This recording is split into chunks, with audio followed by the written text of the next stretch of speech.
year is 2034. Mark Zuckerberg, Jeff Bezos, and the IMF have decided a presidential democracy is no longer necessary in the United States. 80% of the working U.S. population puts on an Oculus headset every morning to head into the Amazon oasis and complete incentivized tasks to earn their living. The question is, who will you be? Let's get it.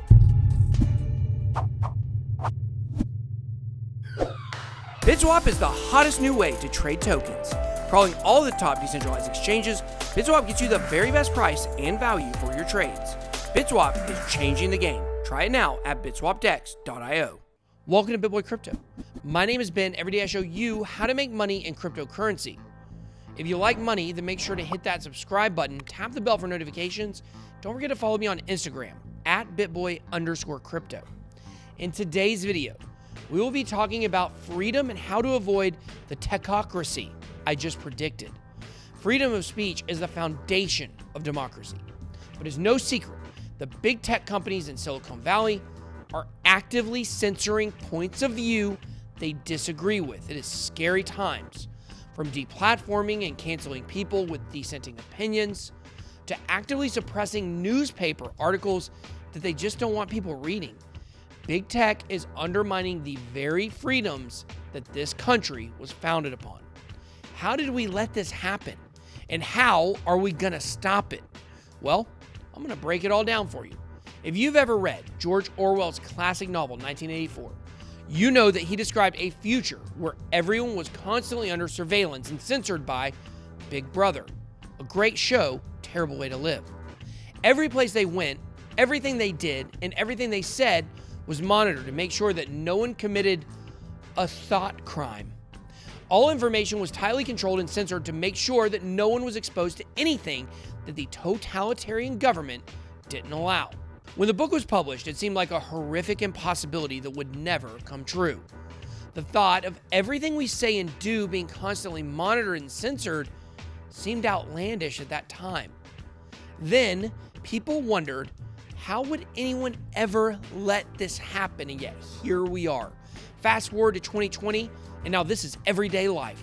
However, the one thing that Orwell got wrong is that in his dystopian vision of the future, the surveillance and censorship was forced onto the people.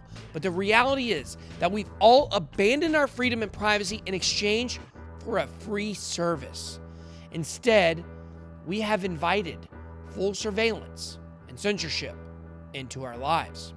The Constitution protects the government from making laws which inhibit free speech, but these constitutional protections don't apply to private companies.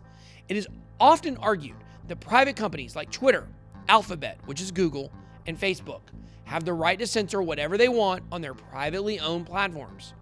But is this really fair or even constitutional?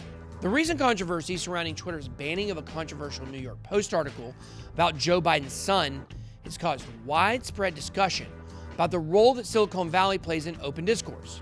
It's widely accepted by most people now that social media is arguably the most popular and thus most important outlet for free speech and the exchange of information. But let's keep it real, because that's what we do. Is speech really free on social media? And how objective are the platforms that we use? The obvious answer to the second question is not at all. Silicon Valley is clearly biased. It's not even a matter of opinion, it's a fact. The real question is whether or not the barons of big tech should be allowed to exert their obvious bias on their platforms. It's dangerous territory to talk about, but on this channel, we're 97 on guts. This recently has been a topic of debate and has even led to accusations that big tech uses its power, not only to stifle free speech, but to influence elections as well. The stir around this topic caused a Senate hearing to be convened to examine this topic entitled Censorship, Suppression in the 2020 Election. The biggest names in Silicon Valley, like Jack Dorsey, Mark Zuckerberg, and Sundar Pichai, were forced to answer hard questions on this topic. Republicans like Ted Cruz slammed the social media platforms and accused Twitter, Facebook, and Google of election meddling by censoring conservatives in a coordinated effort to hurt Trump's chances of being reelected.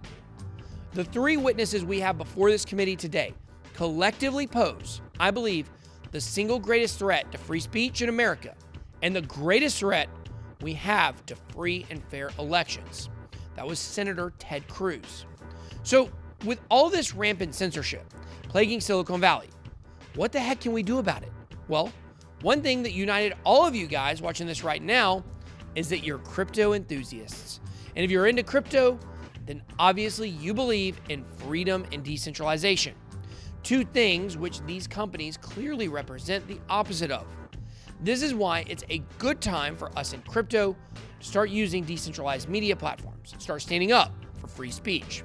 If we don't start now, we will end up like communist China, using its big tech to control every aspect of their citizens' lives.